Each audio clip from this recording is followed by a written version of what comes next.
Okay, 7:09, we're calling the meeting of the Board of Selectmen to order. All members of the board are present. Our first agenda item is the Pledge of Allegiance. I do have a picture of a flag if we want to do that, or we can just try and improvise. Do we have a flag anywhere, a mini one? This is what I have to work with. So if you please rise and we'll do the pledge. I pledge allegiance to the flag of the United States of America and to the republic for which it stands, one nation, under God, indivisible, with liberty and justice for all. Sorry about that. We'll figure something else out for the next time. I'll grab something from work. Agenda approval. I sent around an email mid-afternoon with a couple of changes to the agenda. So there are 3, with possibly a 4th coming towards the end of the meeting. I got to talk to you guys and find out if we want to entertain or not. Actually, we can do that now. We can HI 10I. Jeez. Give me 1 second.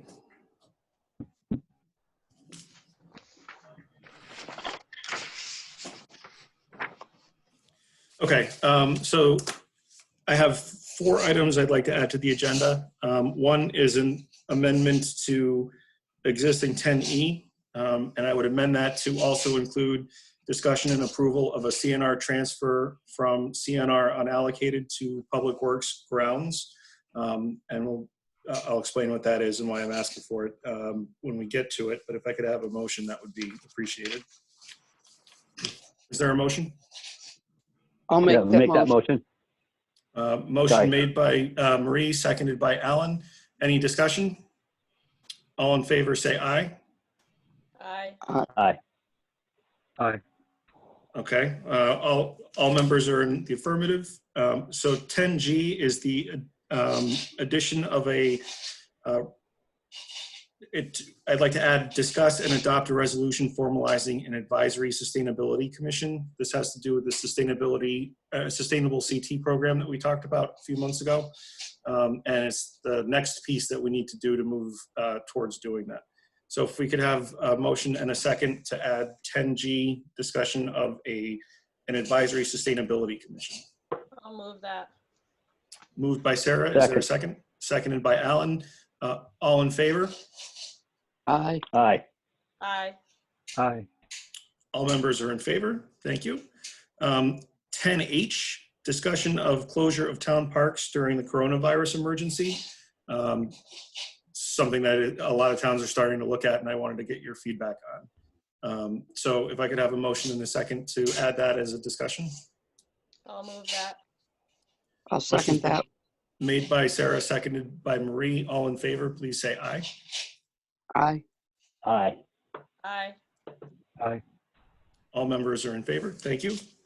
And then agenda item 10I is a discussion of budget dates. This has to do with one of the governor's recent executive orders. I'll move that. Motion made by Sarah. Is there a second? Second. Was that Alan or Charlie? Charlie. Charlie. Second by Charlie. All in favor, please say aye. Aye. Opposed, no? Okay. Thank you, folks. So with that, I'd ask for a motion to approve the agenda as amended. I'll move to approve the agenda as amended. Second. Motion's been made and seconded. Any discussion?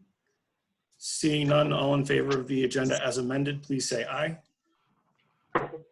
Aye. Aye. Opposed, no? The agenda is adopted.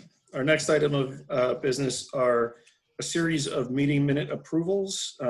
There's a longer list than usual for 2 reasons. One is the number of budget workshops we've had between our last meeting and tonight, and secondly, has to do with the cancellation of our first March meeting. So we can go in order and take those. 5A, February 6th, 2020, regular meeting minutes. Are there any corrections to be made? I don't have any. Seeing none, a motion would be in order to adopt the minutes as presented. So moved. Moved by Charlie, Second. seconded by Sarah. All in favor of the minutes as presented, please say aye. Aye. I, Aye. Okay, all in favor? February 10th, budget workshop minutes. I'll Any move corrections to- here? make a, So Sarah's got the floor. I didn't see anything. I was just making a motion to approve them. Okay, is there a second? Second. second, Made by Sarah, seconded by Charlie. Selectman Baker. How do you vote? Aye. Selectman Muska. Aye. Selectman D'Souza. I, Selectman Nordell. Aye. Okay, thank you, guys. I'm getting in the habit of doing that because I think we just will need to. February 17th, any corrections to these?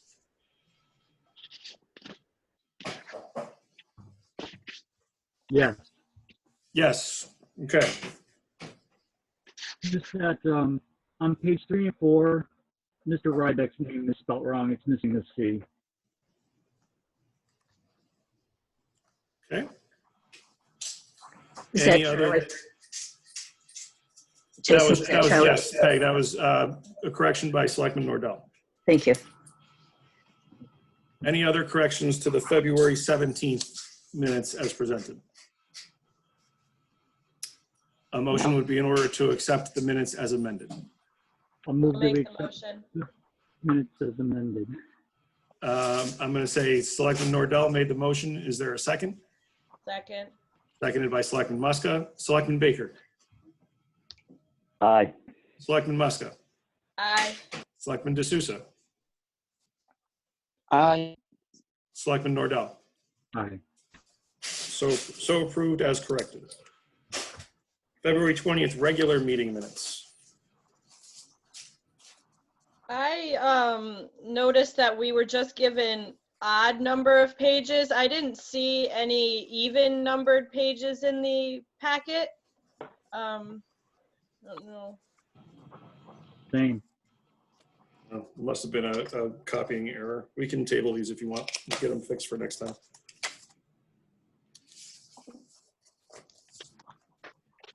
A Yeah, motion I'll would, move to table the approval of the minutes of February 20th, 2020 regular meeting. it's actually a move to postpone. I'm sorry, move to postpone till our next meeting. Okay, is there a second to that? Second. Seconded by Selectman Nordell. All those in favor of postponement, Selectman Baker, Aye. Selectman Muska, Aye. Selectman D'Souza, I, Selectman Nordell. Aye. Okay. February 20th budget workshop minutes. Might be the same problem. okay.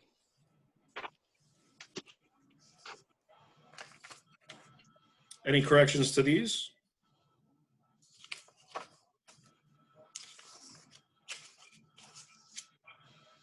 No corrections, so a motion would be in order to accept the budget workshop minutes from February 20th as presented. So moved. Moved by Alan, is seconded by Sarah. Any discussion or corrections? Seeing It's none. actually, What? Charlie moved it. Charlie Oh. moved it. Sorry, you guys sound exactly the same to me on this thing. So moved by Selectman Nordell, seconded by Selectman Muska. Any other corrections other than my mishearing? Selectman Baker, Aye. Selectman Muska, Aye. Selectman D'Souza, I, Selectman Nordell. Aye. Okay. And the last one is March 20th budget workshop minutes. Any corrections? Seeing none, a motion would be in order to accept them as presented. I'll accept the meeting minutes for March 2nd, 2020. Second. Motion made by Selectman Nordell, seconded by Selectman Baker. If there are no other corrections, Selectman Baker? How do you Aye. vote? Selectman Muska? Aye. Aye. Selectman D'Souza? Aye. Selectman Nordell? Aye. This is going to be a little bit of Wild West here. So we are now on to the public participation section. I can't call on anybody, I don't think. So if you'd like to address the board, please do so, but we're going to try and make sure there's only one person at a time who is doing that. So we're going to figure this out. Are there any members of the public who would like to speak? Yes, this is Tom Lansner, 27 Laurel Circle. Just a quick point of information. I was watching Dr. Anwar's presentation live today. I hope he recorded it, but it was a complete discussion of the coronavirus, how it works, the worries that hospital workers have, some counseling on financial assistance. So it was a very comprehensive presentation, and hopefully he recorded it, but I would encourage people to take a look at that. Thank you. Yep. Any other comments from the public? Okay. Seeing none, we will move on to communications. Our first communication, sorry, I'm still getting my minutes out of the way. Our first communication is from Eversource. And this is a letter regarding vegetation management. They say in part that the work that they are planning to do is part of Eversource's continuing efforts to ensure reliable electrical service to users of Eversource services throughout the region, especially during extreme weather events. I think just considering last year, we are probably all somewhat affected by some of the power outages that happened in town. This is just a general plan for the activities that they are going to be undertaking in order to do some of that vegetation management. I think in here, they also provided a map. No, that's not their service map. In my office, I have a copy of the service map that they actually plan to update or care for during the coming growing season. What they do is they take all of their service area and they try and either cut back overgrowth or clear away brush and whatever the case may be, get the widowmakers down. They try and do that on a 4-year rotation. As it happens this year, most of, if not all of the tree maintenance that they're going to be doing is along the Route 5 corridor. Last year was parts of Windsorville. The year before that was Broadbrook and Melrose. So I would imagine if their rotation is what it seems to be, we should expect something in the Scantic or northern part of town next year. So that's just an FYI. They also included information, and this is agenda item 7B, for those folks who are looking to do some beautification projects around their homes. They suggested a number of different trees, 30 different trees that don't grow more than 30 feet tall, which helps them with some of that overgrowth management that we were just talking about. 7C is a letter from the Connecticut Water Company asking that the town appoint a resident to serve on their Customer Advisory Council. They are hoping to have this set up by early summer. The Customer Advisory Council representative needs to be a Connecticut Water customer. I am not one, so I'm not actually eligible to serve on this. I'm not sure who of the 4 of you may be on Connecticut Water versus a well. Charlie, you were the one I was thinking of. Anybody else on Connecticut Water Service? So, Charlie, would you be willing? Charlie, would you be willing to serve in this capacity? The only question I have is the address listed on the top is Clinton, Connecticut. Is that where you have to attend? I don't know the answer to that, but they do say somewhere in here that the details of the meeting haven't yet been determined. And as I'm scanning this, Oh, the dates, times, and locations of the CAC have not been determined. So the answer is you may need to go down to Clinton. However, they also have a Connecticut Water location right on North Road. So Okay. I guess that would be up to the group that's appointed to decide. But if you're willing to serve, I think we'd love to have you. Okay. All right, so I'm going to let them know that Charlie is going to be the community representative.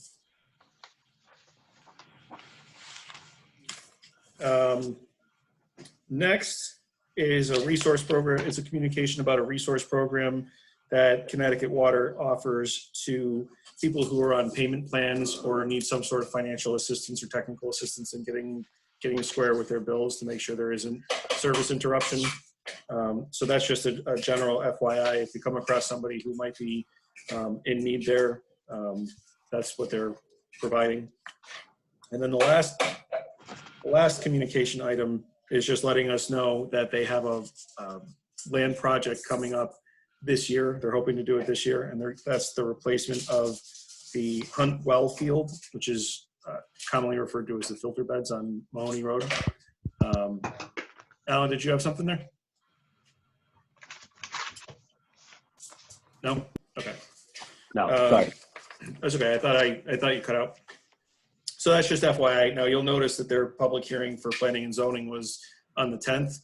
We would have had this information provided at our meeting 2 weeks ago. But the long and short of it is it's happening and they're just making sure that we're aware of it.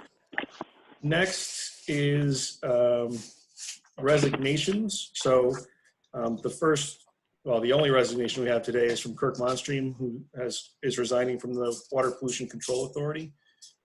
Is there a motion to accept his resignation?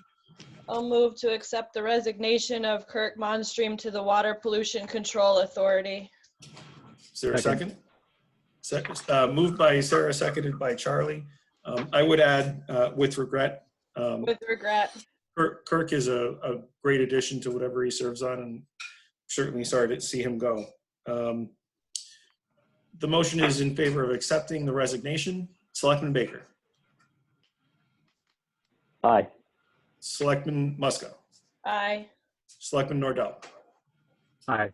Selectman D'Souza. Aye. You guys changed orders on me here. I'm not sure how that happened, but You went out of order. So it's in I did. I'm just going across the top, and somehow Charlie and Marie switched spots on me. That's fine. Next is the appointment of Heather Spencer as a member of the Charter Revision Commission. You'll remember we did appoint Kurt Kempschel, and he opted instead not to take that role on. He got appointed to a couple of other boards at the same time and thought that he just had probably a pretty full plate. So Heather has expressed interest. She would fill out that commission so that all 7 members are seated. The composition would be 2 Democrats, 2 Republicans, 3 unaffiliated voters, and it would be folks in, I believe, every decade of their life from their 20s through their 70s, with equal representation on both sides of town. So I'm excited to have Heather step forward. Is there a motion to make that appointment? I'll move to appoint Heather Spencer to the Charter Revision Commission for a term expiring June 19th, 2021. Is there a second? Made by Sarah, seconded by Charlie. Any discussion? Seeing none, the motion is in favor of appointment. Selectman Baker. Aye. Selectman Muska. Aye. Selectman Nordell. Aye. Selectman D'Souza. Aye. All right. I'm going to ask that we table the next 2 appointments until we get through agenda item 10G. Just because we can't appoint somebody to something that hasn't been codified with a charge yet. So could I have a motion to table these? So moved. I'll make that. Motion made by Marie. Is there a second? Second. All in favor of tabling agenda items 8C2 and 8C3? Selectman Baker. Aye. Selectman Muska, Aye. Selectman Nordell, Aye. Selectman D'Souza. Aye. Sorry for kind of doing the votes that way, but I think it makes Peg's life easier, especially since I don't think she can see us. So I think it's going to be a little clunkier for us, but I think it'll make things easier ultimately. So the next discussion item I had a conversation with is agenda item 9B, which is to discuss the Department of Emergency Services and Public Protection grant for regional radio service that we had talked about, I think 2 and 3 meetings ago.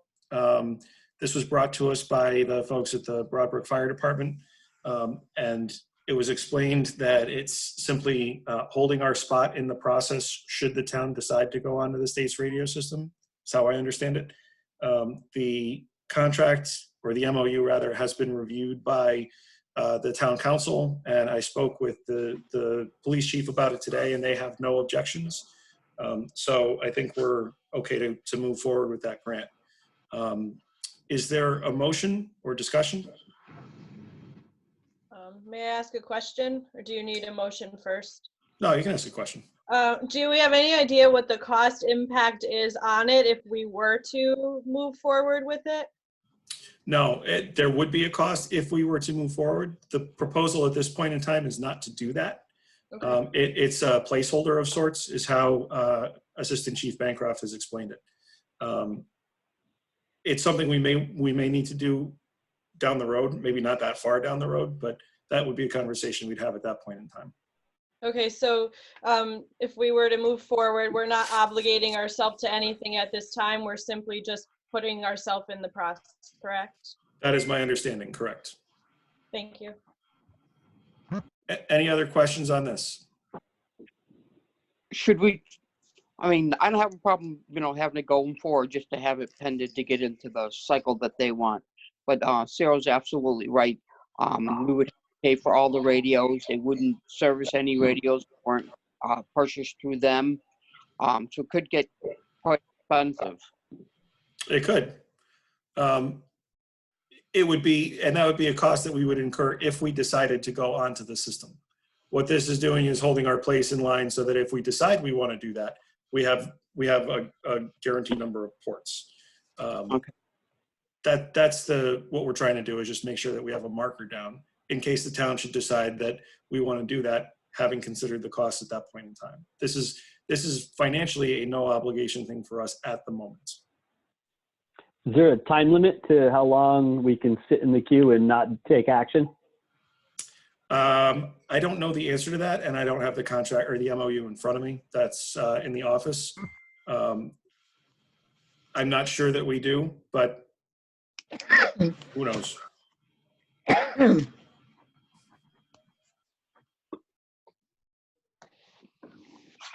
So, And if we decided that we weren't going forward, we could just remove ourselves. We're not committing to anything per se, right? Just wanted to make sure. That was back and forth that happened with the town and county folks, between them, some of the firefighters, and the deputy chief of police. So the language, the state has indicated that they would let the town out if the town didn't want to pursue it. Okay.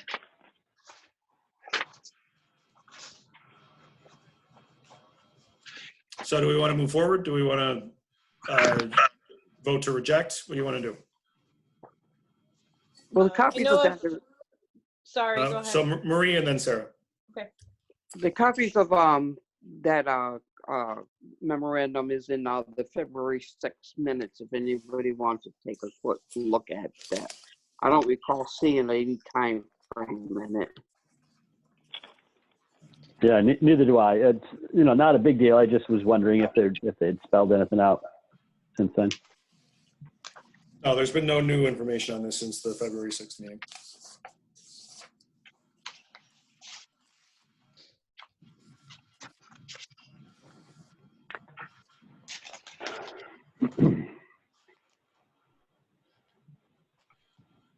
Did we get a consensus from our police department and everybody if they would be interested in pursuing this avenue? Or I know- wouldn't say that I got a consensus from them that they would be interested in pursuing this. I got a consensus that they didn't have objection to the town entering into the MOU, if you follow the distinction there. Okay.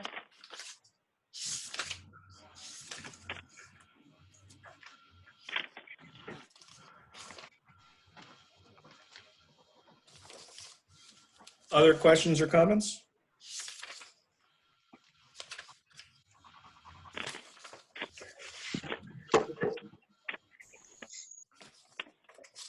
So we need I don't have any. oh, go ahead, Alan. I said I don't have any. That's all. Sorry. Oh, I thought there was going to be more.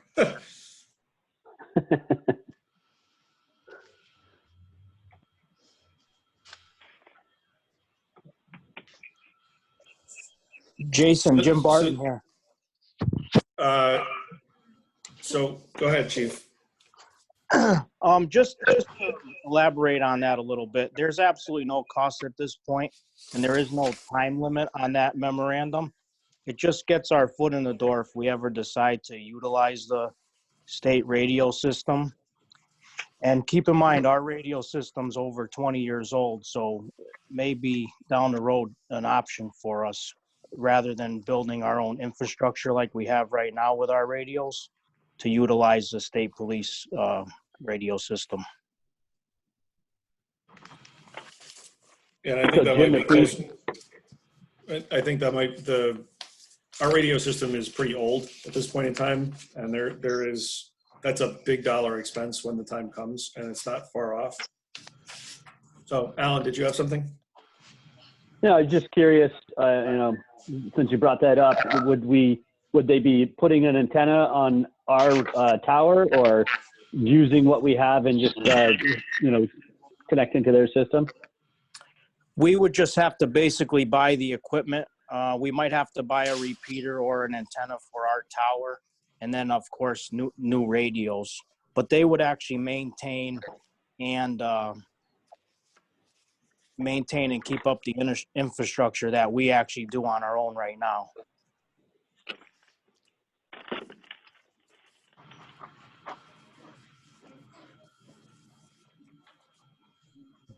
I mean, I have no we have pursuing this as long as we're not obligated at this time. I guess my concern is what the time frame is of if we are going to obligate ourselves, just because we're entering a new budget, a new fiscal year, and what the cost impact would be. But if we're just putting, ourselves in line at this time, then I'm fine with that.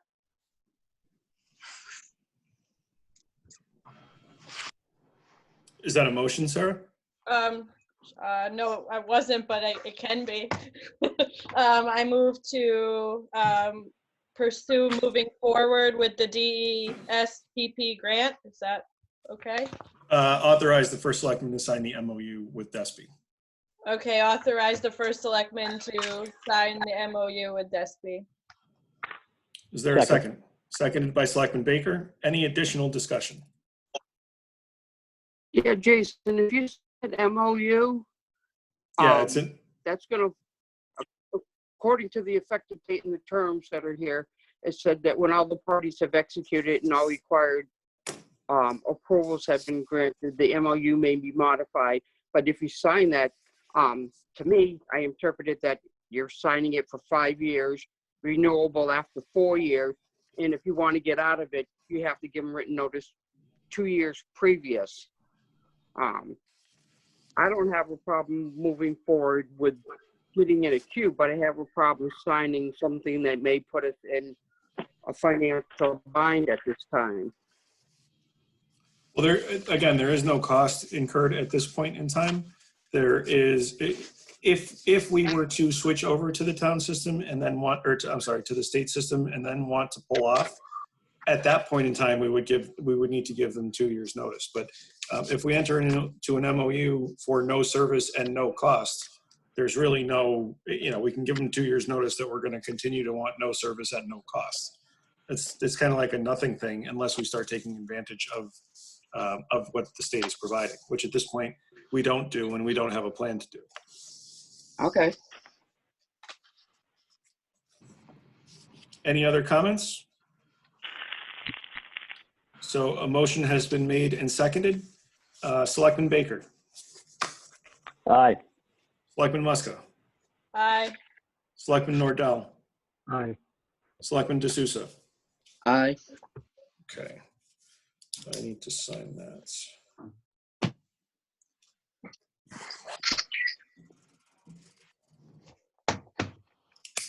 Okay. The next item of business is something a couple of selectmen had asked me to incorporate. And I agree with the intentions behind that.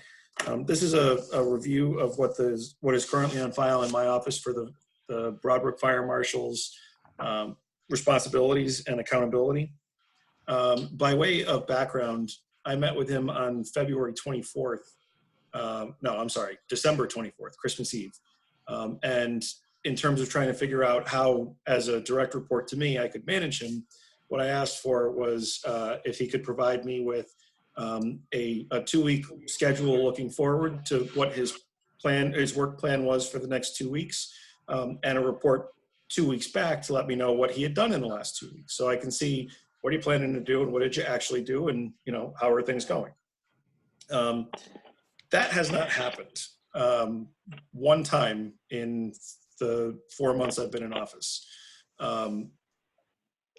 That is a little bit of a frustration. I would share also that another frustration is on Monday I had an emergency management meeting, a mandatory emergency management meeting, and never heard from him. He was down at the firehouse, and that quite honestly is concerning. This is currently a stipended position, and in talking to the treasurer, one of the things that we can do is I'd like to consider converting it to an hourly position, and then having the approval of the timesheet predicated on that 2-week schedule going forward and the 2-week report going back, so that there is some management and oversight that's happening there. What are your thoughts on that?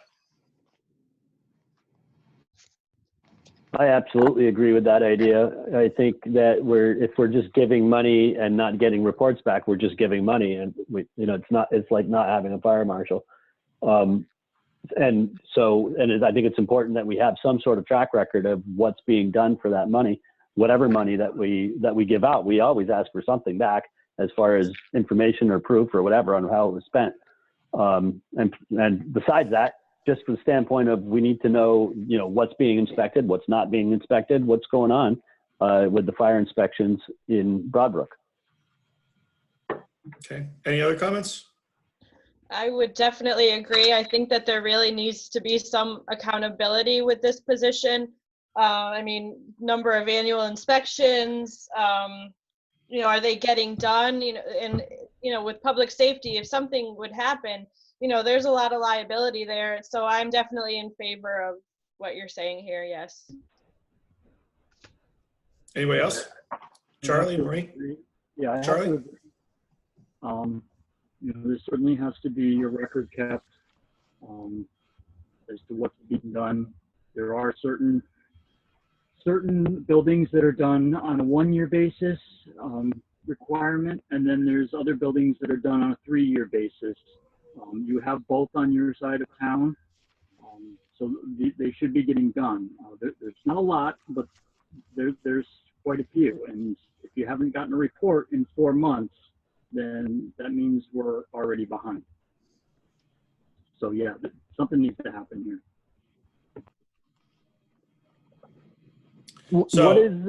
How often is the stipend paid, and when was the last time we paid it? Is it like an annual thing, or?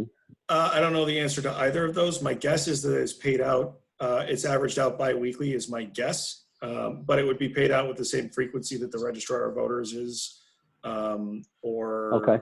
Well, my salary is technically a stipend, and that's paid out bi-weekly. So my assumption is that they're all handled in the same fashion. Okay, well, that's good. Reviewing oh, sorry. I'm sorry. Marie and then Sarah. Sure. Yeah, I would agree with what the board has said. And looking at the responsibilities, it clearly states that a monthly report is due. And I know there have been some issues with one of the stores in Broadbrook on Main Street where there was 3 or 4 days where they had to shut down because of an odor in the building. Mhm. So I think the inspections are necessary, and I think we need to stay on top of it. So in light of the potential to convert this from a stipended position to a salaried position, I asked CCM to do some cost comparisons with what a reasonable rate would be. And as I look at what similar sized towns are doing, it's somewhere in the $27 to $28 an hour range. There is a fair amount of training that goes into this position. So I think that's, I mean, Charlie, do you know what the Warehouse Point District pays for the fire marshal there? I would have to look it up. We did just go through proposed raise for that position. If Barton's still on the line, he may have the answer just like that. So, Chief Barton, are you aware of the hourly rate? Yes, at this point, it's $26 an hour, and it's paid at a monthly basis. But we actually are switching over to the bi-weekly Yeah. because it makes it easier for bookkeeping. Yeah. Okay, so for parity's sake, if we were to do 26 and 26, does that seem to be about right? So Yes. I'm going to just do some quick math and tell you how many hours we'd be paying for there. It'd be roughly 650 hours, which is effectively quarter time.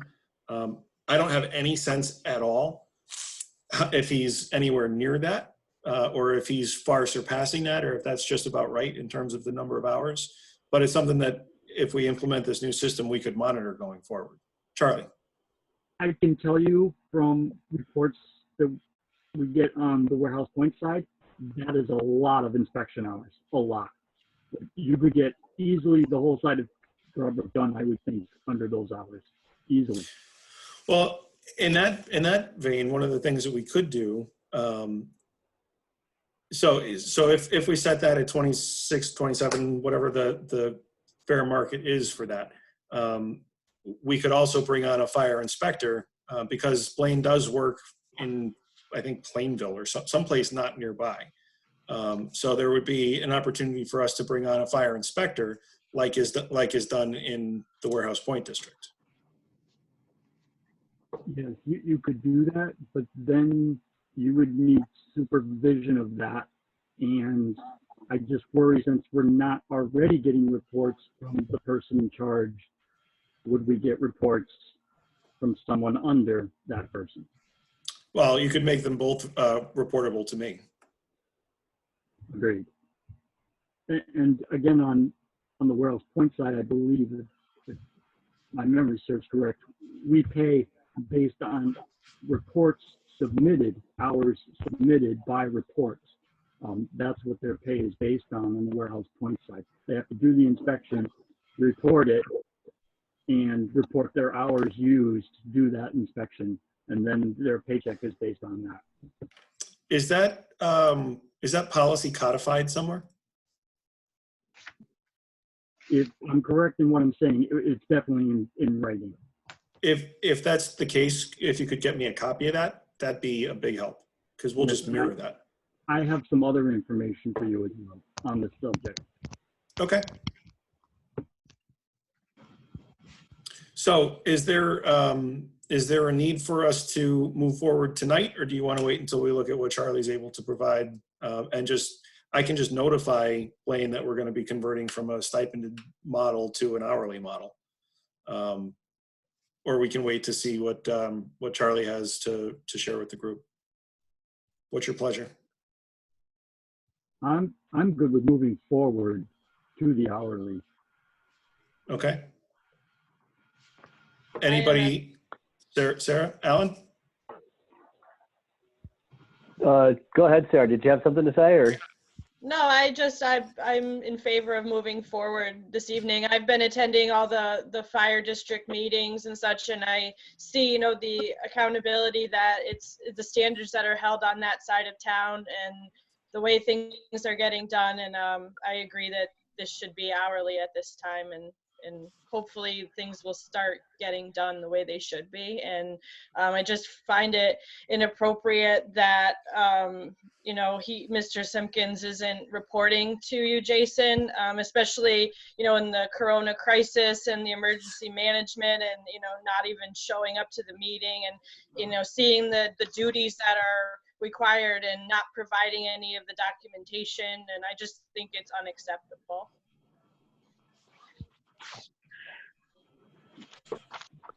So I get, Alan, go ahead. sorry, I would just add that, I'm totally fine with moving forward on the conversion, and also with the fire inspector. I think that's a great idea. And would we want to, in the future, also vote on a policy on how that money is, what qualifies as a billable hour and those Yeah. kinds of things? Yeah, I do think that would be a good idea. And that's one of the things I'm hoping Charlie will provide, or that they have already established. If not, if the Warehouse Point Fire District doesn't, I can reach out to CCM, because I'm sure somebody has invented this wheel already. Sure. If Warehouse Point has it, that's great. If we need to do a little bit more research, we can do that. Jason, because I don't know what the stipend is that he's getting paid, I certainly wouldn't want to go to an hourly rate without knowing that, and pay him more money and we haven't got any results. So Mandated in the job description. his stipend is right about $17,000 a year. So that's how I was able to do the math quickly to figure out how many hours we were paying for. Now we could set it at we could set the rate at what the Warehouse Point Fire Marshal currently gets. We could set it at what the proposed rate is.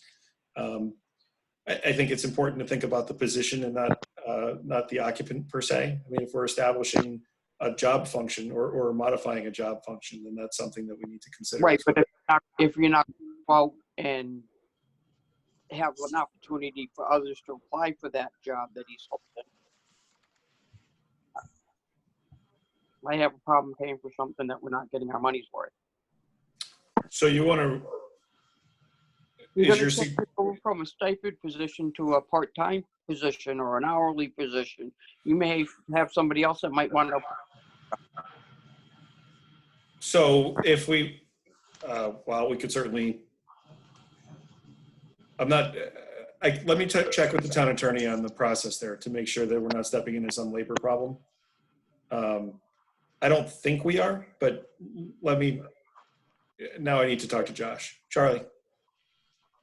Another point to add, Jason, on Warehouse Point side of town, we also bill for inspections. Liquor licenses are billed for. The inspections of multi-unit apartments are billed for. So there's also a revenue side to this. I'm not sure how that was working on the Drawbrook side of town, but on Warehouse Point, we do bill. It's not, 100% paid, but we do send bills for the inspections. Well, it's something we can look at. I'm happy to take a look at the process that is already established in the district to massage it into what can work on our side too. My understanding is that the Broadbrook side does not bill for inspections currently, or permits or the like. So, I'm sorry. Go ahead, Marie.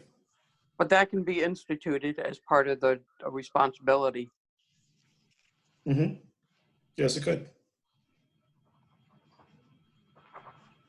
So this conversation's opened up a couple of different thought processes now. Do we want to do the conversion from an hourly rate or from a stipend position to an hourly rate tonight? Do we want to gather more information and then see how we want to proceed holistically moving forward? Do you guys want to push pause on this and have me check on some of the labor considerations if we were to repost a job that's currently filled? What do you want to do?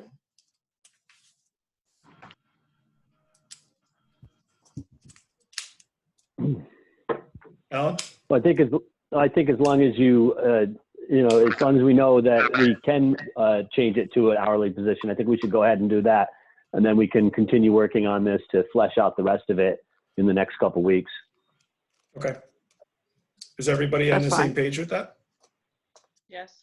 Yeah, So what is the hourly rate then? I'm good with what Warehouse Point is getting, I think. I think that's, somebody nearby that's doing the same job. Agree. Any objections to that? no, So do you want to set it at their current rate or what their proposed increase is? I'm fine with the proposed increase. Charlie, can you get that for me too? Yeah. Okay. All right, then a motion, I think a motion would be in order to convert the fire marshal position from a stipended position to an hourly one. I think that's as much as we need to do. So moved. Moved by Selectman Second. Nordell, seconded by Selectman D'Souza. Any additional discussion on this? The motion is to convert from stipend to salary, or stipend to hourly. Selectman Baker. Aye. Selectman Muska. Aye. Selectman Nordell. Aye. Selectman D'Souza. aye. Motion carries unanimously. Okay. Next is, okay, so this is an ordinance that has been in the works for a little while. Now I think everybody's familiar with the ordinance process, but just as a way of review, if we're making an ordinance, it needs to be approved by the Board of Selectmen and then approved by a town meeting. So when I started working on this, having a town meeting was still a relatively plausible course to go. For the time being, we really can't hold one. I'm not sure how long that'll be the case, but we can't hold a town meeting. There are towns that are looking at doing effectively drive-through town meetings. Vernon is looking to do this for something in the next couple of weeks, and they're actually kind of road testing, having somebody stand on the corner in front of City Hall, and as people pull up, asking them thumbs up or thumbs down on the question that's on the town meeting call. What that doesn't allow for is any type of public debate on the agenda item, but it does allow them to still continue business along.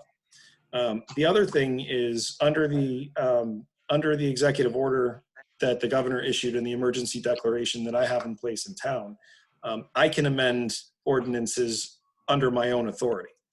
But the restriction on the powers that I have now under this emergency declaration are limited to circumstances that are affected because of the coronavirus circumstance. Not like I can do anything I want. I can just do things that are effective to kind of combat issues that arise because of coronavirus.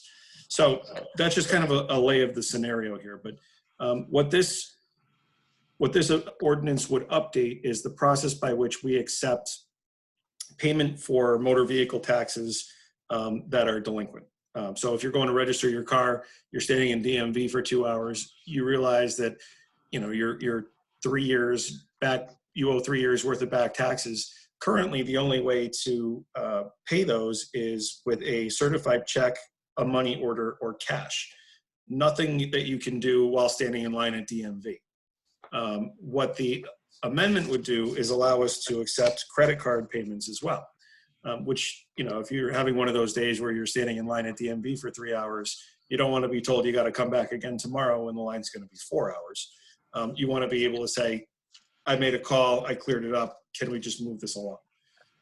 So this is really kind of a modernization of an ordinance that was written before credit card payments were widely used. The 86-1 is named that because it was passed in 1986. You couldn't really do a lot with, couldn't do as much as you can now with credit cards in 1986. So all we're looking to amend are to strike, or just to add, to strike the word only and to add or by credit card. And then say that the town may charge the taxpayer a service fee, so that if there is a service fee associated with the credit card transaction, that's on the payer, not the town for processing the payment. This is a modernization move. The language is in your packet. There are 3 copies of it. There's the existing language, there's the red line version, and then there's a clean version of what the changes would look like. So that's what I'd like to do as a first step in starting to clean up some of our more outdated ordinances. I know Alan is working on one too that needs to be kind of tidied up a bit and modernized, but I thought this was a pretty good low-hanging fruit first attempt. Any questions or concerns on what it is I'm trying to do or what the language actually does? Charlie? Jason? Before we get on it, it just says here the date is February 2020. Are we still using that date? I'm sorry, you broke up there a bit. The revision has February 19th, 2020. Are we using that or are we using today's date? Well, I actually wouldn't be, we wouldn't be using any date because it would have to be, that's the town meeting date. Okay, So that really is a blank. okay.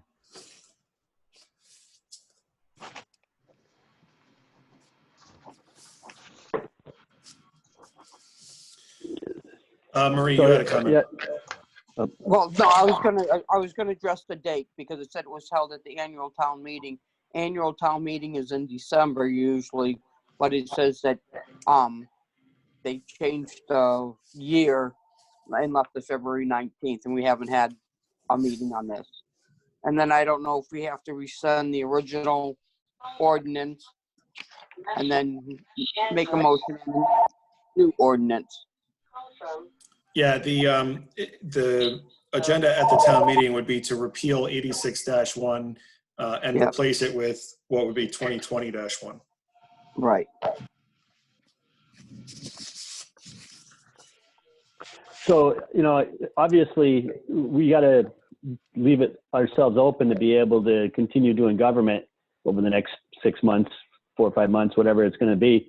And I think we have to do these things on a case-by-case basis. And this is one of those things that I can't see that there would be any opposition to. It just makes sense. It's a kind of a common sense thing. Where like the wetlands one that I'm working on, we probably will have to postpone that till we can get in the room with each other and explain it and debate it and everything. So I'm okay with changing this. I think it's very, I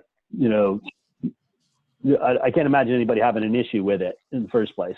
It just makes it easier to pay your taxes. And now who's going to be giving cash to anybody, for the next 2 months? Yeah, no kidding. And I would Or also going to a bank. I'd also just share that this concept was brought to me with the request to fix it from the tax collector. I don't have a problem. I don't have a problem, Jason, with the credit card being used. I think it's the right thing to do. But I just have a problem where it's in 2 locations on the last page. It says that pertinent to state statute in the town meeting. If those were taken out of there and determined by the board because of the circumstances, but how do we put an ordinance through that is not accurate? I'm not sure where you're seeing inaccuracies. It says, be it ordained and enacted by the town meeting of the town of East Windsor. Well, we haven't had a town meeting. This is the language that would be sent to town meeting. So the town meeting would vote on whether or not the language was accurate. Okay. All right, I got you. All right, so we would send this to town meeting. Correct. Okay, yeah, I don't have a problem then. Okay. Anybody else? So I'd entertain a motion to forward the amended ordinance to town meeting. So moved. Moved by Marie. Is there a second? Second. Seconded by Sarah. And just for clarity, the amendments are to strike the word annual in the first line and the date of February 19, 2020. Those will be left blank until adopted by the town meeting at whenever we can have it. Sounds good. So the motion is on acceptance of the ordinance as amended. Any further discussion? All in favor, please say aye. Aye. I'm sorry. Selectman Baker. Aye. Selectman Muska. Aye. Selectman Nordell. Aye. Selectman D'Souza. Aye. Okay. All members voting and in favor. Now we are on to the discussion and approval of a dress code policy. This is, as I have some time, I go through policies that we have in place, policies that we have in draft, and I look for policies that we don't have at all. The town has a longstanding practice of adhering to a business casual dress code. What we're looking to do is to codify that. And really, I think the first paragraph explains what it is that we're trying to do. And it says, for the benefit of people who don't have it in front of them, as an employee's appearance can impact the public's perception of the town, this policy has been developed to codify the town's current practices and expectations by outlining acceptable business attire and business casual attire, and to provide explanation to town employees regarding these practices. And then it goes on to illustrate what is an example of business casual, and then what is an acceptable business attire. And then on page 2, it discusses examples of inappropriate attire. And there are, just for everyone's benefit, there are 3 typos that would need to come out of the policy. But, you know, in examples of inappropriate attire, we obviously meant, rather than saying raveling, we obviously meant to say revealing. So inappropriate attire is provocative or revealing attire. Later, it references sundresses with low backs, and it should be sundresses with low fronts or backs. And then just after that, sweatsuits should be sweatsuits. And then there's, in the second to last paragraph, unless excluded by position specific requirements, men should at all times wear collared shirts.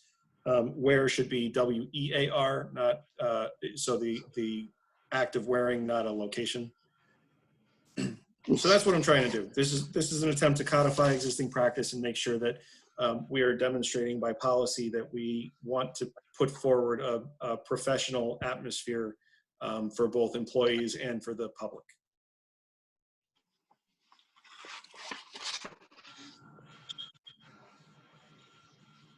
Any questions or comments?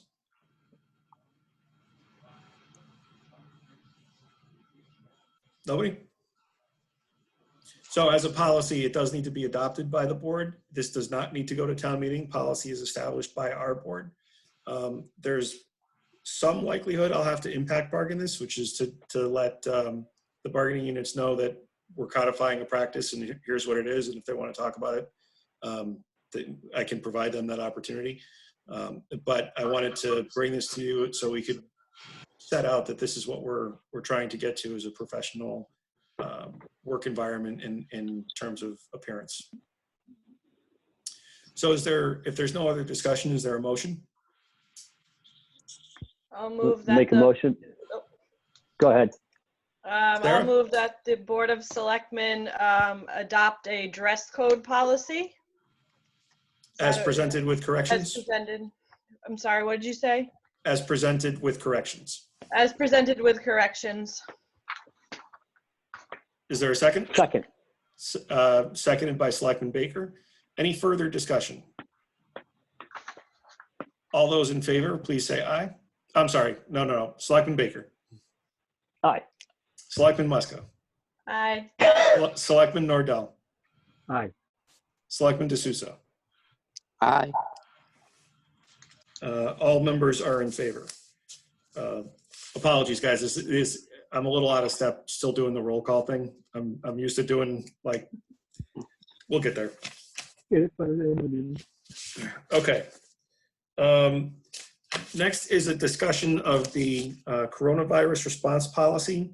This is something that I issued under the emergency powers that are granted to the first selectman in the town charter and under the Connecticut general statutes. This was distributed to staff on Monday so that we were taking reasonable and proactive steps to prevent the spread of coronavirus within our town workforce. And you guys, I think, received this on Monday as well as in the packet. So I just wanted to make sure that this was an agenda item and that we could have a conversation about any questions or concerns that that you all might have thought. This is something that's been adapted from the private sector for public sector use. Many towns are doing similar things. And all of the measures included are designed to make sure that we're not putting our employees in undue jeopardy if that's at all something that can be avoided. Any questions or comments on the policy? I'm fine with the policy, Jason. I think you did an excellent job of putting it together and getting it out, and then taking the necessary action to see who actually was going to be able to work from home and who wasn't. So I have no issue with it. Yeah, the unfortunate circumstance there is not a lot of people can work from home. Most town staff have to be in the office or around town in order to perform their essential functions. There are some exceptions to that, and where possible, I'm approving work from home arrangements that don't impact customer service delivery to the general public or the normal operational conduct that needs to happen in town government. So where possible, we're allowing folks to do that. So far, only 2 employees have taken me up on that, and it might only be just 1. But the point being, where possible, we're allowing that to happen. So far to date, I've not closed town hall. I've closed town hall to the public, but staff continue to come to work. They're still working on, actually, we're using it as an opportunity to get caught up on a bunch of things that are backlogged. Things that oftentimes fall onto the top of the pile and then into the middle of the pile by the middle of the week. We're actually making good headway and getting caught up on. The reason I'm trying to keep people at work, and as the policy states, if employees opt to use their accrued time, whether it's vacation time, sick time, comp time, or personal time, whatever time they want to use is being approved. But once their banks are depleted, their choices come to work, or it's unpaid leave, or it's a potential layoff. I'm really trying hard to make sure that financially our staff isn't impacted by circumstances, which is why town hall remains open for staff to do staff level work, but closed to the general public. All of these circumstances can change on a dime, and we've seen them. Actually, this policy was drafted on Friday, and by Monday it was partially outdated already, just because of how quickly things are happening. Tomorrow afternoon, late afternoon, there's going to be another briefing call with the governor to update us on where the state stands, and any actions that are being taken by the Lamont administration are being applied in town as well.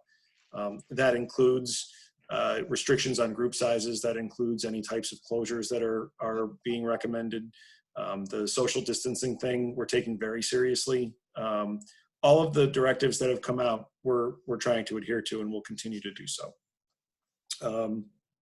So that I just wanted to. This policy is in effect. This was issued under the emergency declaration, but I just wanted to make sure you guys had an opportunity to kind of hear from me what we're trying to do and why we're trying to do it, and ask any questions that you might have. So if there's nothing else on that, we can move along to the next thing. We're good? Yep. Yeah, okay. Yep. The next thing, agenda item 10E, is a 2-parter, and it's just some general housekeeping stuff. But I'll start with the second part, which was the amendment to the call of the agenda. I asked for to be added to this that we would also be considering a CNR a transfer from CNR unallocated to CNR Public Works grounds. That's for a project that we have in the works that goes towards our quality of life improvements. It's a low dollar amount we're asking to transfer from the unallocated CNR line $20,000 to be used for the installation of a band shell at the East Windsor Reservoir, so that we can do things like hold summer concert series, which is a feel-good quality of life thing.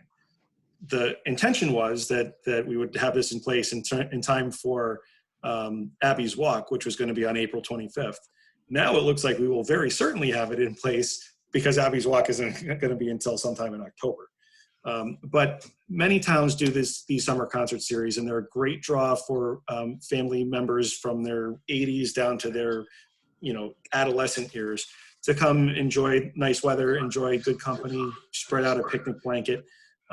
So the request is to transfer $20,000 from one line to the other within CNR, so that we can move forward on that project. The other aspect of this is a transfer from Public Works engineering study to town property renovations. And that's because the DPW guys were able to do some renovations to the Public Works garage for office and training space build out. I think the total was $24,000, if I'm not mistaken. Yeah, that's what's in the memorandum.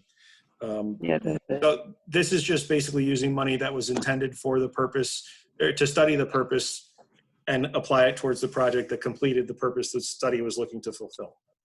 So there are two housekeeping transfers between lines within CNR. Amy signed off on both of these as being appropriate uses once the transfers are made.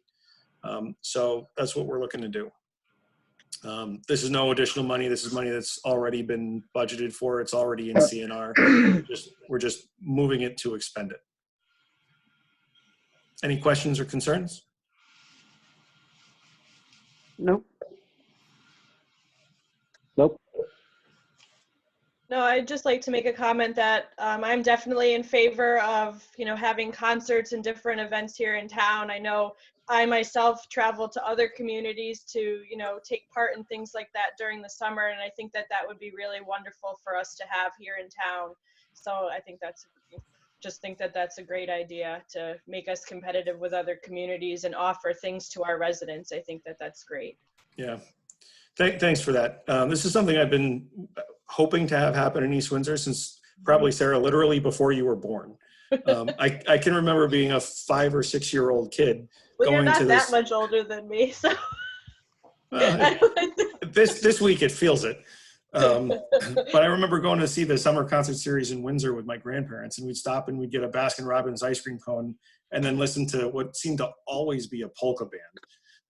But I remember everybody was sitting around having a great time enjoying the summer. And I just thought, what a missed opportunity that now we're going to try and correct. So if there's any other comments, I'd entertain those. Otherwise, I'd ask for a motion to execute those two transfers. I'll make the motion on both of those. Is there a second? Second. Motion made by Selectman D'Souza, seconded by Selectman Baker.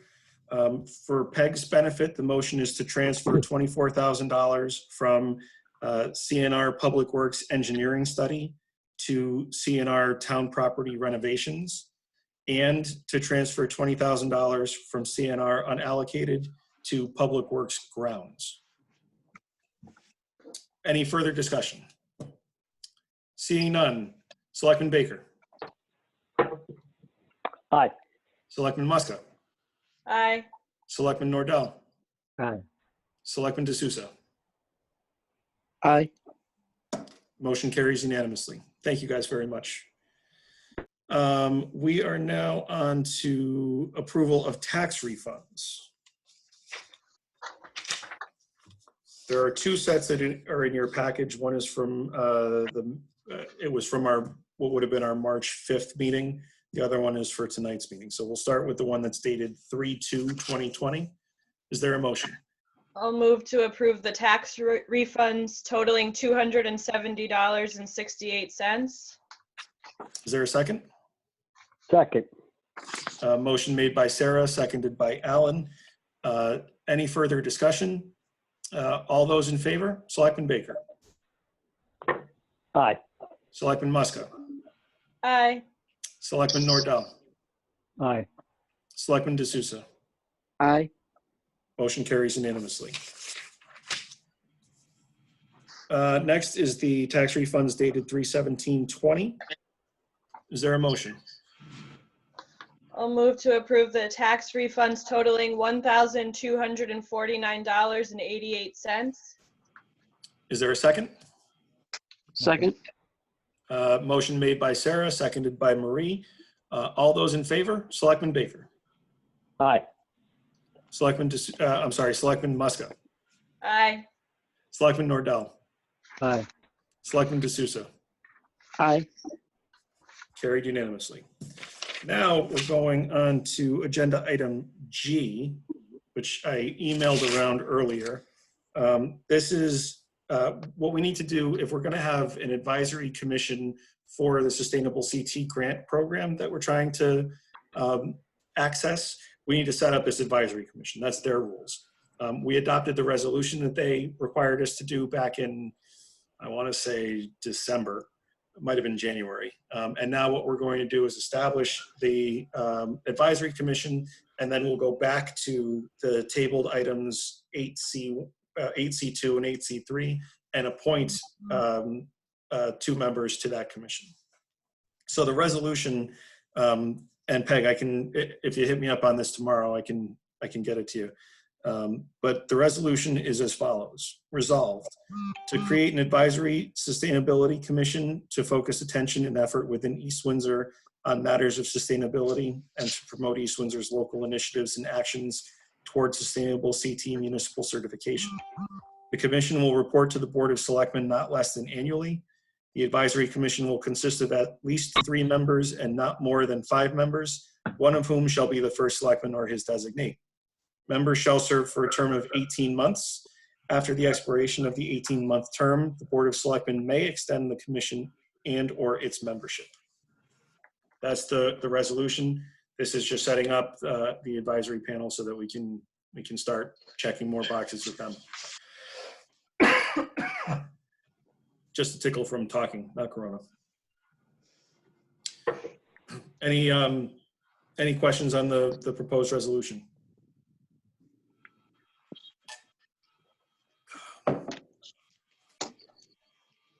Is there a motion? Make a motion to adopt a resolution formalizing the advisory sustainability commission. Is there a second? Second. I missed that one. Second. Okay. Motion made by Selectman Baker, seconded by Selectman Nordell. Any further discussion on the resolution? Seeing none, all in favor? Selectman Baker. Aye. Selectman Muska. Aye. Selectman Nordell. Aye. Selectman D'Souza. Aye. Okay, carries unanimously. The next item is, I'm sorry, at this point in time, it would be appropriate to call from the table agenda items 8C2 and 8C3. Is there a motion? So I moved. make that motion. Motion Second. made by Marie, seconded by Alan to call from the table agenda items 8C2 and 8C3, the appointments of Tim Moore and Barbara Sherman to the Sustainable Connecticut Commission. Is there a motion, or I'm sorry, all in favor of calling from the table? Selectman Baker. Aye. Selectman Aye. Muska. Aye. Selectman Nordell. Aye. Selectman D'Souza. Aye. Okay, so we're on 8C2, the appointment of Tim Moore to the Sustainable CT Commission for a term expiring September 19, 2021. So moved. Moved by Charlie, is there a second? Second. Second. Seconded by Sarah. All in favor of the appointment? I'll call the roll. Selectman Baker. Aye. Selectman Muska. Aye. Selectman Nordell. Aye. Selectman D'Souza. I'm sorry, Jason, could you repeat the motion? Is that for both the individuals or just one? Just him. Just Tim? Just him for now. We'll do Barbara next. All right, just quick question. Is this Tim, is he currently on the building committee? I just want to put a face to the name. I don't know if he's on the building committee. He is on planning and zoning. He is on planning. Okay. Yeah, young guy, Young guy, blonde blonde beard. hair. Yep. Okay. Yeah, I'm He's good. also on beautification, right? He's done a bunch of stuff. I think he's on Yeah. AHRC. He turns up quite a lot. Mhm. Good guy. Mm-hmm. Yeah, I just want to put a face with the name. Okay, not a problem. So are you a yes? Oh, yes. Okay, all members are in Sorry. favor. Now we'll take agenda item 8C3, the appointment of Barbara Sherman as a member of the Sustainable CT Commission for a term expiring September 19, 2021. Is there a motion? That was I'll make Charlie. that motion. So moved by Baker, seconded by Nordell. Any discussion? All in favor of the appointment of Barbara Sherman? I'll call the roll. Selectman Baker, Aye. Selectman Muska, Aye. Selectman Nordell, Aye. Selectman D'Souza. Aye. All right. Now we'll return to the call of the agenda and take up agenda item 10H, which is a discussion of closure of town parks. This is another one of those things that under the emergency declaration falls within my authority to do if circumstances warrant. But I wanted to poll you guys to see if at this point you think that is a step that is worth taking. And I bring it to you for two reasons. One, as I was coming home yesterday, there had to be 25 people playing pickup basketball games at the reservoir, which sounds to me like a great thing to be doing, except it also sounds to me under current circumstances to be not such a great thing to be doing. So I'm kind of conflicted here between being the old man yelling at the kids to stay off my lawn and trying to make sure that the town is adequately enforcing public health standards, which is the circumstance at the moment. There are other towns I know for sure that are looking into doing this. There are towns that are taking kind of half steps, which is to post group limitations at the park entrances. My inclination with this is to wait and see what comes out of the governor's emergency call tomorrow and see if there's any change in guidance from the administration. But I wanted to get some feedback from you guys as to what course you think most appropriate here. Any conversation? Yeah, it's funny, when I first saw this in the packet, I was, thinking that I wasn't for it because, they're telling people to go outside. That's kind of a good place, a thing you can do, get some activity outside and going to the park and whatnot. Seems like the way to do that. But as you described, a bunch of people basically breathing heavy on each other in the basketball court, that doesn't sound real safe. So I'm kind of up in the air about it myself now. I'm not sure we have to do anything, but maybe post a sign at least there. That's probably not a good thing to be doing. Somebody out there, one person or two people on either basket, it's one thing, but 25 people on a mob together definitely sounds like something we want to avoid. Yeah, this is a virus that is spread through body fluids, including sweat. And the overriding thought that I have is it is not about taking a measure that is going to necessarily protect the teens or 20-somethings that are playing basketball. It's about taking a measure that's going to protect the 70, 75, and 80-year-old people that they come in contact with in a week. All of the steps that we're doing are not just to protect individuals. They're to protect the people that the individuals come in contact with. Charlie, did you have some comments? Yeah, I mean, it pretty much echoes exactly what Alan said. I felt the same way when I saw this. They're encouraging people to go out, take a walk, get out of the house because it's good for you. But, people can't have just common sense. Then we're almost obligated to step up and do something. I hate to shut the parks down. I think that's not a wise thing to do. But maybe, like Alan said, if there's a sign posted or, someone sees something like that, just, call the local police and say, hey, can you just go remind the kids that what they're doing is not really, an acceptable thing right now, and they're endangering other people, not just themselves. So the thing of it is that the police at the moment don't have anything to enforce. 25 is less than the 50 mark that is currently set through the governor's order. if I give an order to close town parks, the police can enforce that. Absent that, the police can show up and the kids are not actually breaking any laws. They're just not being very smart about the practices that they're doing and how that might affect somebody else. So that's kind of like I said, this is something that I'll probably wait to see what the call says. But I just wanted to feel you guys out to see if you had some pearls of wisdom that I might chew on a bit. Jason, Sarah? I would wait. Oh, sorry, Sarah and then Marie. I'd have to agree with what both Charlie and Alan said, but I mean, we did close schools. We're supposed to be promoting social distancing and, you know, kids congregating and playing defense and, you know, playing basketball and sweating on each other and then going home to maybe their grandparents' house or something. I mean, I think it's not wise. I think, you know, it's great to be outside, but I think it's also, you know, a precaution that we should probably be enforcing based on what's been going on. So just my 2 cents. Marie, excuse me, Marie. Isn't the reservoir closed anyways this time of year? I thought there was, once the reservoir closed, none of the amenities could be used. It's not really closed in terms of not accessible. It's closed for business, but they're not trespassing by being there. Well, It's a gray area of sorts. Well, didn't they years ago, once the park was closed, if kids went in there at nighttime to hang out, it was considered trespass? You remember those days? I do, because the kids were going in there to drink. This was a different circumstance. Well, that's different. Yeah, okay. I didn't realize they were going in there to drink. I just thought they were in there hanging out. That's what I heard anyway from my classmates 20 years ago.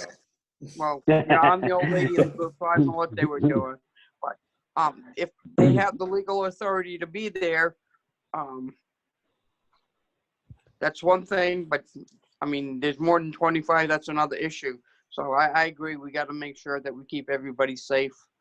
I hate to be a bad guy, and I hate to have somebody have a record because they're trespassing or not meeting our curfew.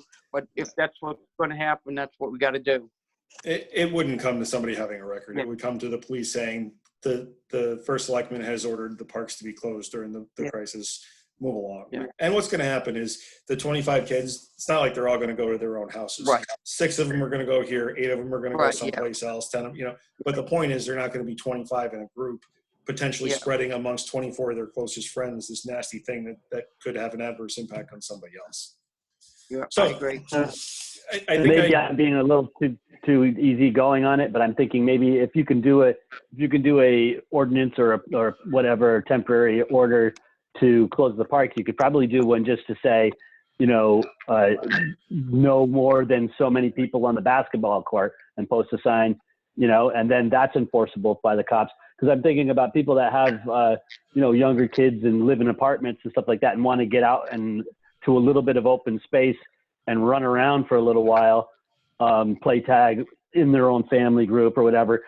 A lot of other, I was reading actually about this earlier before I even saw it in the packet, you know, that they're just telling people don't congregate, you know, and, you know, hopefully that's what they're doing. But I guess I'd be, at this point in time, hesitant to actually fully close the parks. You have Southwater, Osborne has the basketball courts. You have Reservoir Road that has the basketball courts. Maybe that's somewhere we can say, you know, you need to keep it at a minimum, 10 people, 5 people, whatever we decide or whatever you decide. But, you know, if we close the park, then I drove by the other day. Somebody was out on the skateboard ramps doing their skateboarding. You know, I thought that was a good use of time. I'd hate to block that off yet. Okay. I appreciate the feedback, guys. Again, I think I'm going to listen to what the new guidance, if there is any new guidance from EOC is, and then I'll keep your thoughts kind of in perspective as we move forward. The next thing, so I'm going to pull up an email. Just bear with me a second. I'm going to share this because this came in as I read it as we were sitting down for the meeting. So I just need to find what I want to show you. One of the things that happened in the governor's executive order is they allowed for some flexibility for municipalities up and charter requirements for budget deadlines. I talked about this a bit last night. And budget guidelines draft. I think this is it. So take a look at this and let me know what your thoughts are. According to Attorney Samaruga, who is one of the partners at Pullman and Comley, we seem to have some flexibility in terms of whether or not we want to rearrange our voting time frame based on the suspension of charter requirements. So this is what it says for Peg's benefit. Attorney Samaruga from Pullman and Comley said that if you want, you are empowered to amend the guidelines or timelines regarding budget workshops we have scheduled between March 25th and April 13th, and the April 15th Board of Finance approval budget. And then he says, I gotta just minimize this. This could be done without altering the May 12th referendum and remaining timelines. He goes on to say, in theory, the law says that you could alter the schedule for even the approval of the budget through the referenda, since the law allows you to adjust schedules and deadlines for deliberations and action on the budget. The executive order is written less clearly regarding measures beyond the preparation of the budget, and it is not certain that you could modify a charter provision as to deliberation and final action on the budget. You probably could, but you're not required to make these modifications. It's your call. Do you want to at least postpone the workshops and the Board of Finance vote? It's the selectmen's call. Some towns are declining to take the step some towns are declining to step up on this change in the timeline and plowing ahead. Others are pressing the pause button. If you wanted, the Board of Selectmen could vote to add to the agenda tonight an agenda item regarding modification of budget calendar guidelines and timeliness. So that's what Attorney Samaruga is offering as something that could be done.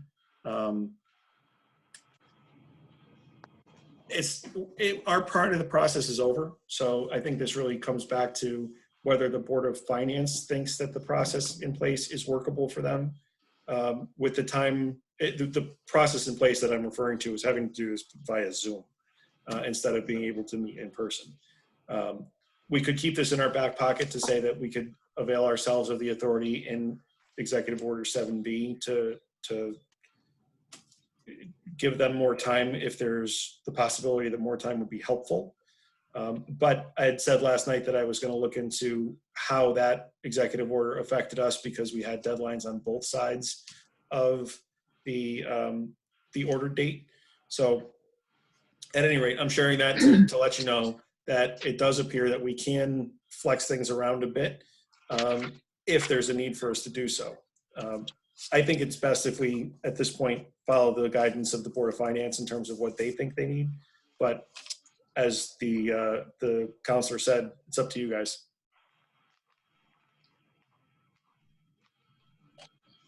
Well, did they decide how they're going to handle the March 25th town meeting? The public hearing? Yeah, the public hearing that's supposed to take place. So I haven't confirmed with them, but my assumption is they're going to do it as we discussed last night, which is the join-in information that we're using tonight is going to be available on their public hearing agenda, and that they could continue to take testimony, letters of support or opposition, suggestions along the way in writing. But I mean, obviously we can't hold a public hearing in person at this point. Right.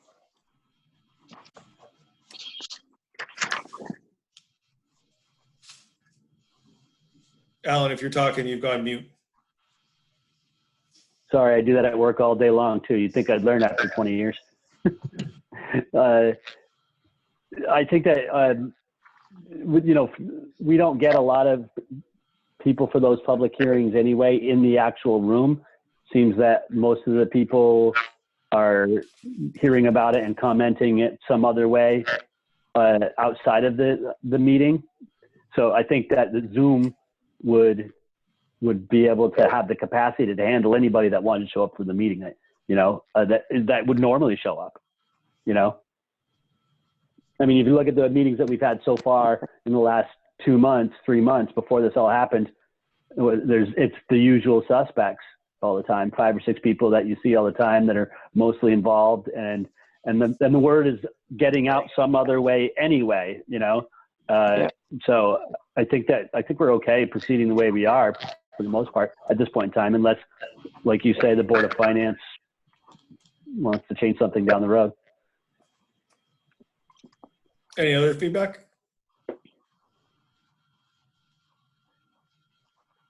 Okay, so that's what we'll do then, is we'll keep things as is and see if there's a need to exercise that authority as the process rolls along.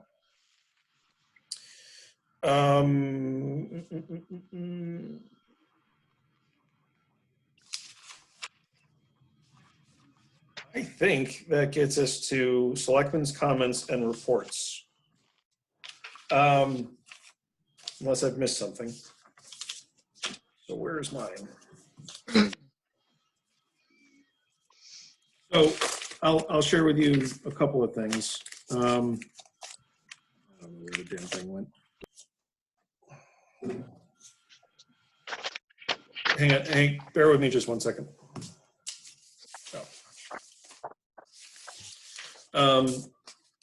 So a couple things. My report is 1,800 words long. It is almost entirely based around coronavirus. I would spare you guys the reading of it if you don't want to have to sit through that. It is posted all over social media and will be attached to the meeting minutes. I would say that with just, I will read the first page because I think there's some important stuff in there. I also want to share that I took the very unusual liberty of also posting my report on the town's Facebook page. Not a habit that I encourage us to get into, but because it is all coronavirus and information update based, I thought that was an important thing to share given the circumstances. It will not be the norm, but because of the information, I thought it was prudent to share that everywhere we could. So if you just indulge me, I'm going to read the first page and then I'll spare you the rest of it, and you can read it at your leisure for anything that you might not be already aware of. As I think everyone would expect, the last 2 weeks have dealt almost exclusively with addressing the effect of the coronavirus on the community. This has resulted in a number of necessary actions being taken by the town. First, it's important to note that the steps everyone has taken so far and will take in the weeks to come are for the good of our entire society. We as a people are acting all together to systemically shut down aspects of our daily lives to give the most vulnerable in our society a better chance of weathering this storm. And we are foregoing major aspects of our daily routines to help prevent our healthcare workers from being overwhelmed. These acts, taken collectively, show the very best in all of us. Before proceeding with an update, I want to point out just a few examples of the good things that are happening right now. First, I want to recognize and thank Health District Director Patrice Sulik, Superintendent DeBarge, Chief DeMarco, and Deputy Chief Hart. Their work over the last many days has been nothing short of inspiring, and our community is lucky to have all of them. Our first responders continue to do their work each day without hesitation, as they too are having to face the fears and uncertainties that this pandemic presents. In many cases, first responders across the state either are or will be working without proper personal protective equipment. They are just as likely, if not more so, to become ill as anyone, and they answer the call each time, and I think we're all thankful for them.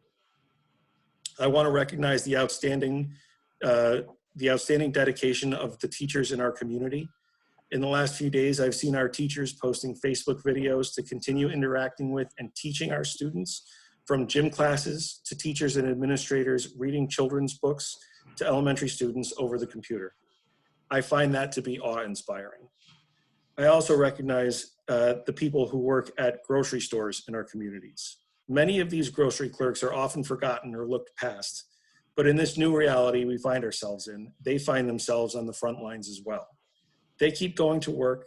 They keep trying to stock the shelves so that the rest of us can have the peace of mind to know that we are trying to provide for our families.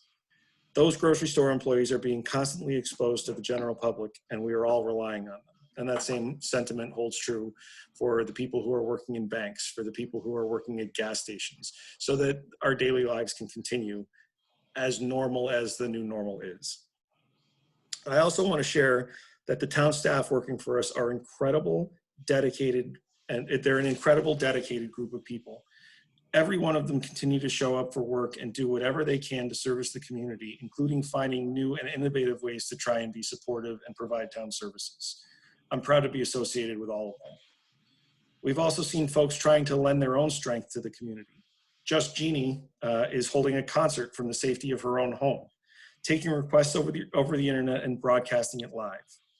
Many in our community are joining in with the idea of ringing bells at 8 o'clock to let people know that they are not alone and that we're all in this together. And there are millions of other examples of the very best in this. Sarah and Charlie had both echoed their support for this idea via email a couple of days ago, and you guys are absolutely right. This is something that started in Windsor Locks and has gotten as far away as Alaska to show people that we're all trying to get through this. So I wholeheartedly agree that this is something that we need to adopt. So thank you for bringing that to us. And I've heard from a dozen others that they'd like to see the town embrace that concept as well. That is something that I think is worthy of our efforts. All that being said, town government remains hard at work. At this point in time, the federal government and state government have declared states of emergency. We too have declared a state of public emergency and civil preparedness here in East Windsor. And then I get into some of the nuts and bolts about what the town has been doing. But I just wanted to take a second to recognize those individuals and groups who have really risen above and beyond. And to also point out that as terrible as things may seem to some people, there still is a lot of really good stuff going on in the world. So with that, I'll spare you the rest of the report and you can read it at your leisure, but I just wanted to get that out there. So, Deputy Selectman D'Souza. Okay. I'll go quickly through my report. Start off as I usually do with my commentary. First day of spring is here. I look forward to spring for the changes in the appearance of our view from dull trees and dirty snow to vibrant colors of trees coming back to life, green grass and beautiful flowers blooming. With that said, in the recent outbreak of the COVID-19 virus, that beauty has been defined by the outreach of individuals and businesses in our community. It has been both challenging and frightening for people. Our lives have been disrupted, but the outpouring of neighborly deeds to assist in our community makes me proud to say I live in East Windsor. I would like to thank town employees for all their efforts and quick response to the rapid need of the community. I wish nothing but good health to all. And I'm sure most people have followed through Facebook. We have a lot of business in town that are giving out free meals. We have people that are offering to help people in need, and the list just goes on and on and on and on. So I'm very proud of East Windsor and hope that we can continue to keep that unity. Several meetings been canceled the last few weeks, but the East Windsor Housing Authority did meet for 25 minutes on February 25th. And they reported I was not feeling well, so I wasn't able to attend. That the roof has been replaced on the community room, and the front door was also replaced. They also have a part-time maintenance position available with the closing date for applications of March 27th. And it's on the town website if anybody is interested. Take a look at the criteria. Several other meetings were canceled. Our March 5th Board of Finance meeting was canceled. I want to thank the board. Sorry that I was the reason, or part of the reasons why we had to cancel that meeting due to some health issues. And I'm very thankful that you guys did that. And I just want to thank you guys publicly for taking the time and effort to send a little joy going through a rough time when I received the basket. So publicly, I want to thank you guys from the bottom of my heart. The Park and Recreation Commission met on March 9th. They reported that the construction of the Abbey Road soccer field bathrooms will start April 15th with the goal to be ready for opening season at the end of April. The splash pad went out to bid and is scheduled to open in July. And then they referred to the summer concert series as in process. They're hoping to do 2 each month from June to September on Tuesdays in conjunction with the car show that they currently have. Um, I did my first teleconferencing meeting with the Secretary of the State, Town Clerks, and Register of Voters on March 17th regarding the preparations for the upcoming primary, which was scheduled for April 28th. And that was changed a few hours ago. It's now going to be June 2nd. I did my second teleconferencing meeting with the Board of Finance yesterday, and today is my third and hopefully the last teleconferencing meeting with this board. Looking forward to our public face-to-face meetings again, and I wish everyone health to all. Respectfully submitted, Marie D'Souza. And I'll get it out online tomorrow, and I'll make sure that the secretary gets a copy of it. Thank you. Selectman Nordell. Yeah.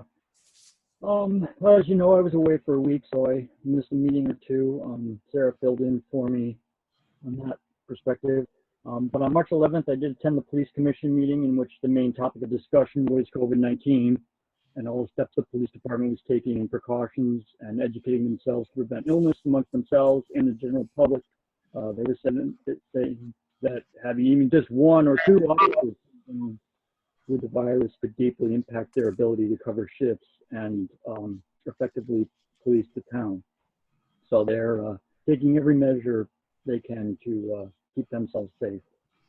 On March 12th, I attended the East Windsor PTO meeting where they are desperately trying to fill all of their board seats with the exception of vice president for next year. So if anyone would like to become president, secretary, treasurer, recording secretary, or media liaison for the PTO and have children in either elementary or middle school, please contact Kate Terry Troll. She could get you set up with details, or contact myself and I can give you some more info on that as well. Most events and gatherings, as everybody knows, have been canceled.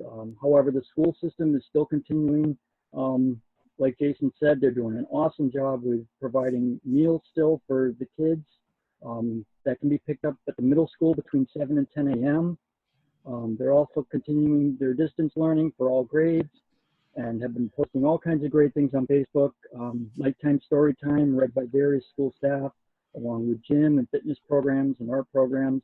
There's a lot of good stuff going on. I'm really proud that the community has really stepped up and taken the necessary steps to keep kids occupied, educated, and to really just keep everything moving forward as best we can in these times. And on that, I hope everyone is staying safe and sane during this trying time. And if there's anything I can do to help anyone with information, resources, or questions, please don't hesitate to contact me, my email, call me, Facebook, whatever. If I don't know the answer, I'll get you in touch with someone who does. And that's all I have.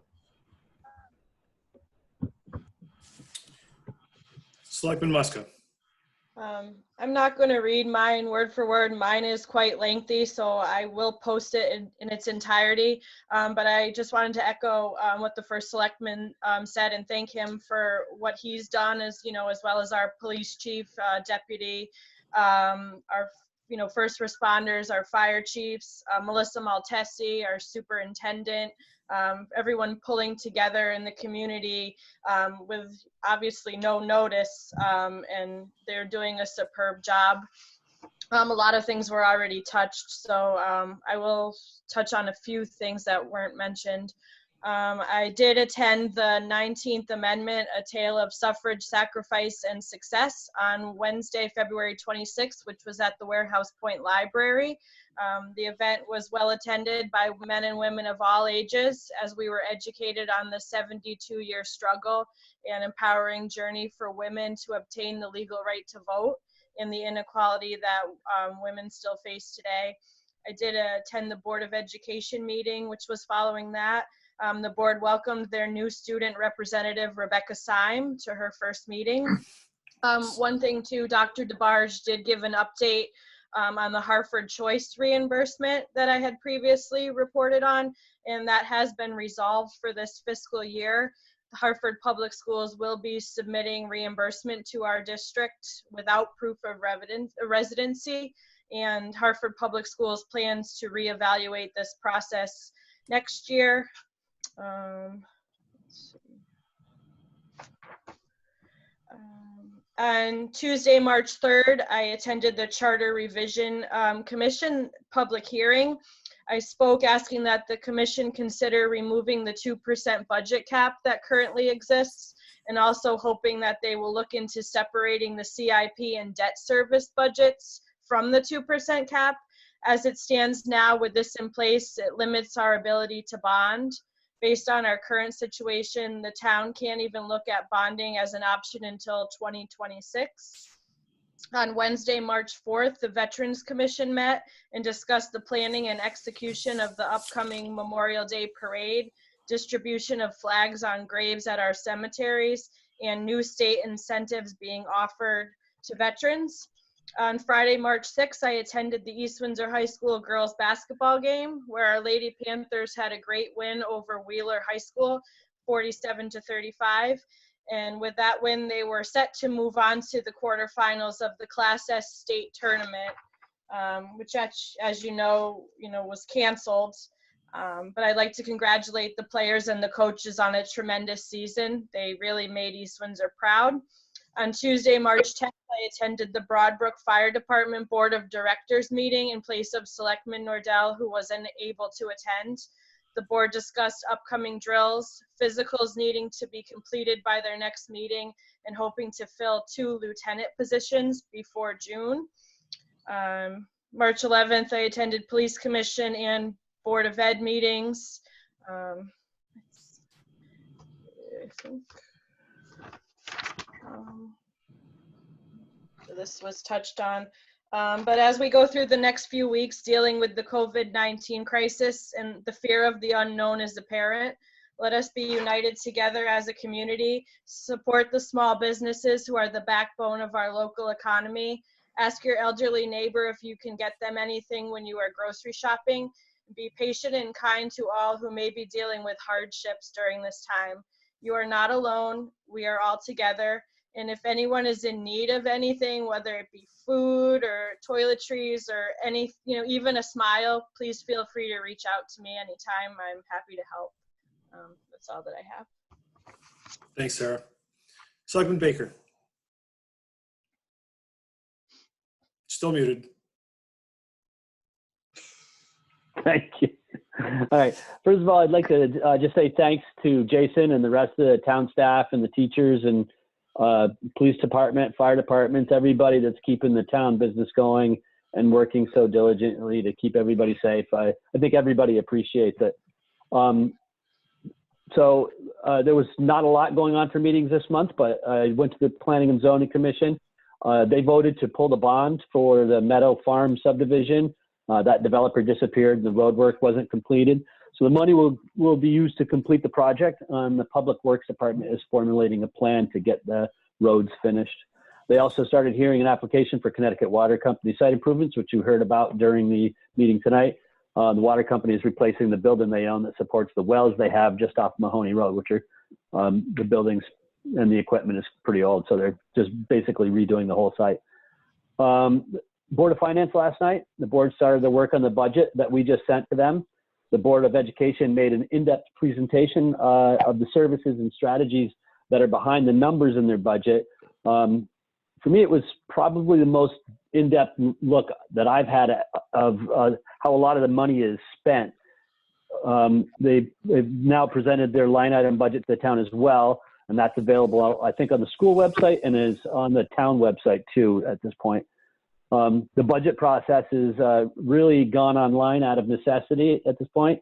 It will be really important for everyone to stay involved and ask any of us on the Board of Selectmen or the Board of Finance any questions you might have.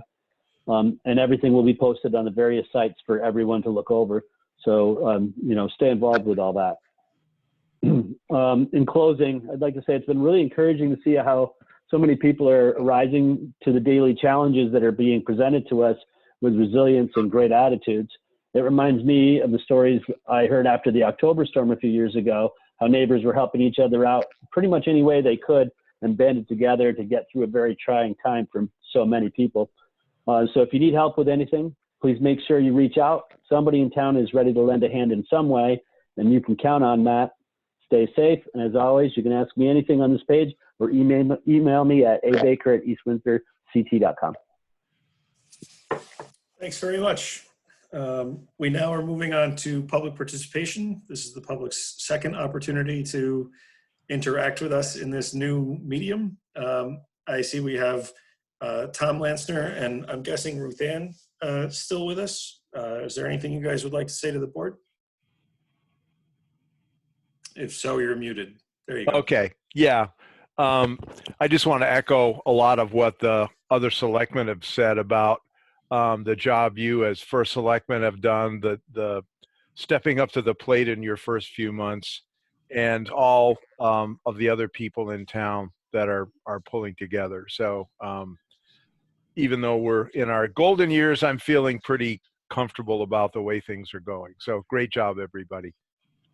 Thanks, Tom. We have a very big, very wonderful team, and everybody is pulling their weight. They're, to a person, everybody has really